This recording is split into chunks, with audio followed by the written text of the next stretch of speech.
बिहार के मुसलमानों की, तो बिहार के मुसलमानों के लिए कहा जाता है वो जेडीयू के साथ जाएगा, वो आरजेडी के साथ जाएगा, वो कांग्रेस के साथ जाएगा, पर अपनी लीडरशिप और अपने नेता क्यों नहीं खड़े कर पाता है? सर देखिए, हम मुसलमानों को हमेशा से सारे लोग ठगने का काम किया है और पुराने कई नेता है, बस यही बताए कि हम बचाएंगे हम बचाएंगे। उसी दौरान हमारे प्रोफेसर साहब आए तो हम लोगों ने सोचा कि ऐसे महान शख्स के ऊपर एक बार भरोसा करना चाहिए। अब हमारे समाज के लोगों को जागरूक होना पड़ेगा सर, क्योंकि हम किस पर विश्वास करें, सारे लोग तो हम लोगों को धोखा ही देता है।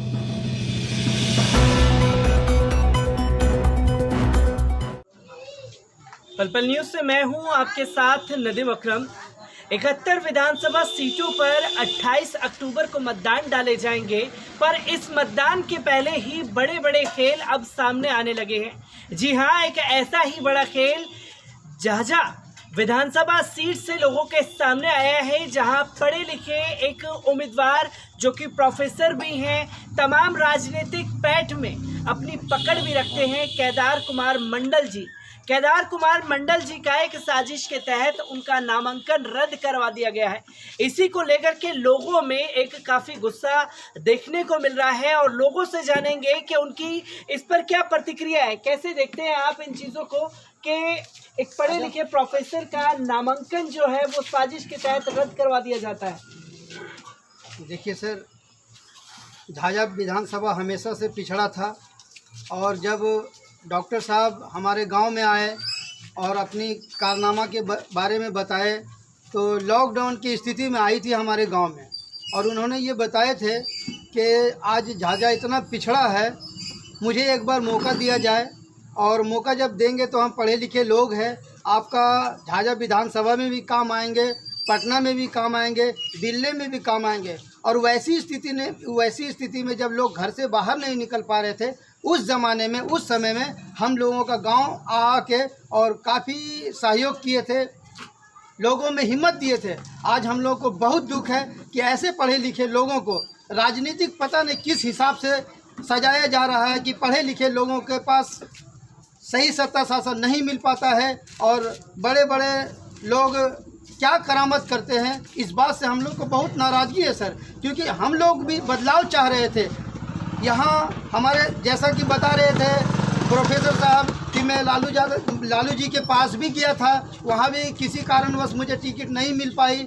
मैं कुशवाहा जी के पास भी गया और फिर उस समय बोला करते थे कि अगर वो लोग मुझे नहीं टिकट देगा फिर भी मैं सच्चाई, हक और सच के साथ मैं चुनाव में निर्दलीय से आऊँगा। हम लोग सारे लोग खुश थे कि ऐसे लोगों को इस समाज में आना चाहिए। हमारे समाज में ऐसे लोगों को आने से विकास होती है। इसलिए हम लोग काफ़ी लोग, यहाँ के लोग बहुत नाराज़ है और बहुत तकलीफ़ है। अब हम लोग निर्णय नहीं ले पा रहे हैं कि हमारी जो मकसद थी वो पूरा नहीं हुआ। क्योंकि मैं अभी बैठे बैठे सुन रहा था कि आप तमाम राजनीतिक पार्टियों से भी जुड़े रहे हैं, यहाँ वोटरों पर भी अपनी अच्छी पकड़ रखते हैं।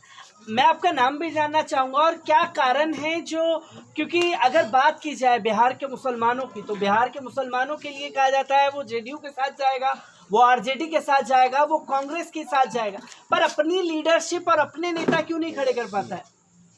सर देखिए, हम मुसलमानों को हमेशा से सारे लोग ठगने का काम किया है और पुराने कई नेता है, बस यही बताए कि हम बचाएंगे हम बचाएंगे। उसी दौरान हमारे प्रोफेसर साहब आए तो हम लोगों ने सोचा कि ऐसे महान शख्स के ऊपर एक बार भरोसा करना चाहिए। अब हमारे समाज के लोगों को जागरूक होना पड़ेगा सर, क्योंकि हम किस पर विश्वास करें, सारे लोग तो हम लोगों को धोखा ही देता है, इसलिए इनको हम लोगों ने चुना। कैसे देखते हैं इन चीज़ों को कि झाझा विधानसभा सीट से पढ़े लिखे प्रोफेसर जो चुनावी मैदान में आना चाहते थे, उनके राजनीतिक को खत्म करने की कोशिश की गई ताकि उनका मनोबल टूटे और वो राजनीति में फिर से खड़े ना हो पाए। कैसे देखते हैं इन चीज़ों को? देखिए सर, सबसे यहाँ पे अंधर नगरी चौपट राजा टकेसर खाजा टकेसर भाजा, ठीक है सर। तो यहाँ पे हमारा जो आध्यात्मिक ज्ञान है, हम लोग जो बोलते हैं इस्लाम में इल्म रूहानी, किसी का पास नहीं है। जितने भी हमारे बड़े बड़े महारथी खड़े हुए हैं, आज टिकट लेके आ रहे हैं, कोई पैसे दे के ले रहे हैं, कोई क्या करके दे रहे हैं, लेकिन जनता का दिल में क्या है वो भर करके दिखाना चाह रहे हैं। लेकिन जो हमारा दिल में चाहत था उनको टिकट ही नहीं देने दिया और लोगों ने कटवाया गया। इसी के बाद कैसे देखते हैं इन चीजों को कि पढ़े लिखे लोगों को जो है राजनीति में आगे नहीं आने दिया जा रहा है, तमाम साजिशों के तहत उनके नामांकन को रद्द करवा दिया जाता है? कहने का मतलब यह है कि बहुत अच्छा नेता था और इसका बहुत चाहत था और चाहत के बाद इसकी रद्द हो गया, बहुत अच्छा चुका और ऐसे आदमी को बहुत ज़रूरी था और समाज के काम करना, इसलिए कि काम करता है, इसका बहुत अच्छी पकड़ था और नहीं काम करने के कारण आज छट गया, नाराज हो गया। कैसे देखते हैं इन चीजों को कि पढ़े लिखे अगर आगे आना चाहते हैं तो उनके नामांकन को रद्द करवा दिया जाता है? क्या पढ़े लिखे लोगों से ये सत्ता डरने लगी है?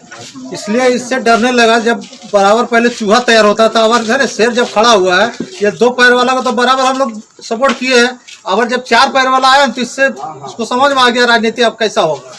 राजनीति अपना देखना चाह लिया, इसीलिए ऐसा हाल किया। और क्या एक चीज इसमें कमी था जो इसको रद्द किया, और पहले तो 11 को दिखा दिया, लेकिन 10 को तो चूहा था, वो शेर खड़ा हुआ तो शेर को तो वैसे ही दिया, डिस बिठा के रख। अब कौन खुशी में नेता लोग नाचता है, कुछ जानता आगे पीछे नहीं है, खड़ा हो जाता है। और जब रियल जो नेता खड़ा किया समझा बुझा करके तो इस पर राजनीति चला दिया अपना, और ऐसा ही जिंदगी कटते रहेगा तो कभी बिहार तो मेरा सुधरेगा नहीं। ऐसा ही भी पहले नहीं सुधरा, सोचे मौका मिलेगा, अब भी मौका नहीं मिला। जितना आदमी नेता लोग के मिला है क्या बोले टिकट, लेकिन अवर जो सही आदमी मिला तो पहले सब जगह दौड़ा, बोला नहीं मिलेगा, तो और निर्दलीय खड़ा हुआ, उसमें भी इसको परेशानी क्या लगा पता नहीं। इसलिए जाना था शेर तो शेरे रहेगा, मरा हुआ तो खाएगा, जब तक खाएगा जिंदा खाएगा, इसके वजह से हाल है। क्योंकि अगर देखा जाए बिहार चुनाव की मैं बात करता हूँ, झाझा विधानसभा सीट पर तो हमारी नजर बनी हुई है। बिहार विधानसभा जो चुनाव है वो असल में गठबंधन का जो एक सिलसिला शुरू हुआ है। महागठबंधन पहले 2015 में था, महागठबंधन के गठबंधन को देखते हुए अब एनडीए का गठबंधन सामने आया है, फिर पप्पू यादव ने अपना गठबंधन बना लिया और इसी के साथ साथ अब थर्ड फ्रंट पे खड़ा हुआ है। तो कैसे देखते हैं, क्योंकि अगर मैं एनडीए के गठबंधन की बात करूं यहाँ तो भारतीय जनता पार्टी का जेडीयू से गठबंधन है, भारतीय जनता पार्टी का एलजेपी से गठबंधन है, पर एलजेपी और जेडीयू का गठबंधन नहीं है। आम जनता के साथ ये धोखा नहीं है? पहले ना आप इससे पूछना चाहते जो हम खड़ा किए इसमें क्या कमी मिला जो इसको खड़ा हुआ? बोला शादी नहीं, शादी हर बार क्या आदमी लोग तो 60 साल में शादी करता है, सबको जरूरी नहीं जो शादी करना ही है। इसमें कमी क्या चीज़ की मिला जो एक तो बहाना लगा दिया, शादी नहीं किया। शादी नहीं करने से क्या होता है? तो राजनीति वाला तो काम नहीं कर रहा था, तो अच्छा काम कर रहा था, सुधार ला रहा था, सब कम से कम सुधर तो जाता सबके सब।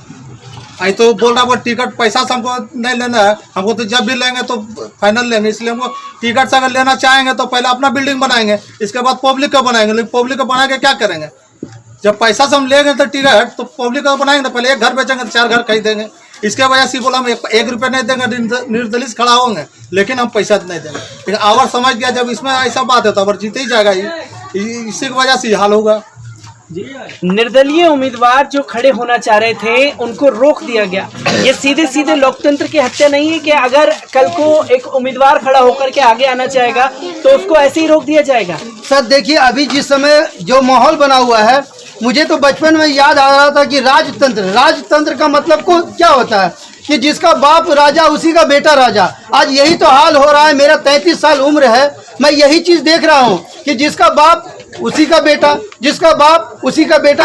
अगर ये सिस्टम को सुधारने के लिए कोई एक शख्स आते हैं, दिल्ली यूनिवर्सिटी को छोड़ के आते हैं अपने समाज, जबकि मुझे जानकारी है कि आज प्रोफेसर केदार मंडल साहब इसी धरती की पैदा हुआ है, यही झाझा विधानसभा है, तो इनसे इतनी खफा क्यों? और मैं एक वर्ड में बोलना चाहता हूं कि लोगों का नारा है कि हम मुसलमानों के साथ हैं, हम मुसलमानों के साथ हैं। कैसे मैं मानूं मुसलमानों के साथ? झाझा विधानसभा में मुसलमानों को एक भी ऐसा कोई माँ का लाल नहीं है जिसको एक सीट देना चाहिए किसी भी पार्टी को। अगर जब कोई नहीं दिया तो मेरे लिए तो कोई भी नहीं रहा ना। तो अब मैं अगर हिंदू को ही वोट दूंगा तो ये भी तो एक हिंदू है, इस हिंदू से नफरत क्यों? मैं एक निर्दलीय उम्मीदवार को क्यों नहीं लाऊंगा? मैंने दामोदर रावत जी को भी मैंने देखा, उनकी शासनकाल को भी मैं देखा, और कई प्रकार के यहाँ पे नेता हैं उनको भी मैंने देखा। आज हमारे पूर्वज याद करते हैं, एक ऐसा समय था दिग्विजय सिंह महारथी महाहस्ती कहा करते थे, उन्होंने भी निर्दलीय चुनाव से जीता था। और झाझा, गिद्धौर, बांका, उनको चमका के रख दिया। सर का बानी से हमेशा सुना करते थे कि मोइन साहब एक बार मुझे मौका दीजिए, मैं दिल्ली में कुछ और देखता हूँ, पटना में कुछ और देखता हूँ, और जैसे ही झाझा विधानसभा में आता हूँ तो मेरा आंखें नम हो जाती है। ऐसे मैं नाचते हुए आता हूँ मोर के जैसा, लेकिन मैं अपने पैर को देखता हूँ तो मुरझा जाता हूँ। मुझे एक मौका दिया जाए। हम लोगों को लगा कि नहीं, ऐसे इंसान को मौका देना चाहिए। सबसे अफसोस की बात है कि 2 पैर नहीं है और हौसला इतना बड़ा है। माउंट एवरेस्ट पर वो बहुत चट्टान, वो बहुत चोटी पे जिन्होंने पहला बार चढ़ा था, क्या उनका पैर था? जब उन्होंने ये साबित करके दिखाया तो झाझा विधानसभा में भी ऐसे महान शख्स आए जिसकी समर्थन में हम लोग सारे लोग थे। हम अपनी गांव की बात नहीं करते हैं। आप पूरे मीडिया भाई साहब पूरे इस इलाके में जाएंगे, सब जगह डॉक्टर प्रोफेसर केदार मंडल का ही नाम आएगा और सभी के दिल में ये बसे हुए हैं। मैं एक आखिरी सवाल आपसे लेना चाहूँगा, क्योंकि बिहार चुनाव में मुसलमानों के ऊपर नजरें सबकी टिकी हुई हैं। वोट के टाइम पर मुसलमान हमारा है, और जब मुसलमानों के हक और हुकूक की बात आती है तो तमाम राजनीतिक पार्टियां संसद से वॉकआउट कर जाती हैं, सीधे भारतीय जनता पार्टी को सपोर्ट करती हुई नजर आती हैं। तो ऐसे में जो बिहार के मुसलमान हैं उनसे क्या कहना चाहेंगे आप? देखिए, बिहार के मुसलमानों से बस यही बोलूँगा कि इससे पहले मेरे पास NRC आया और दिल्ली में इतना घटना घटा, शाहीन बाग की घटना घटा, वहाँ पे भी मैंने देखा। सिर्फ लोग बोला कि मैं आपको साथ देने के लिए आया हूँ, लेकिन मैं अपने आंखों से भी देख रहा था किसी ने कोई साथ नहीं दिया।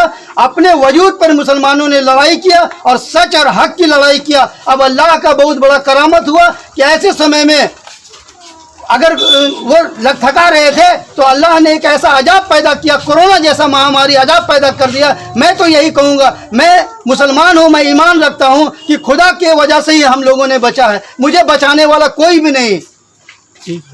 आप देख सकते हैं कि बिहार विधानसभा चुनाव में एक बड़ा उलटफेर जो है वो लोगों के सामने आया है, और जो उम्मीदवारों को खड़ा करना चाहते थे उन उम्मीदवारों के नामांकन को रद्द कराने की लगातार कोशिशें की जा रही हैं। पर झाझा विधानसभा सीट पर जिस तरीके से मुसलमानों ने अपना रुझान दिखाया, क्योंकि पहले जो राजनीतिक पार्टियां हैं उन्होंने एक भी मुसलमानों को टिकट देने की इतनी हिमाकत नहीं की कि किसी मुसलमान की लीडरशिप को पैदा किया जाए, और जब मुसलमानों ने अपना नेता प्रोफेसर केदार मंडल जी को खड़ा करा तो उनके नामांकन को रद्द करा दिया गया। मैं ऐसे ही तमाम हर एक अपडेट को लेकर के आप लोगों के साथ जुड़ूंगा।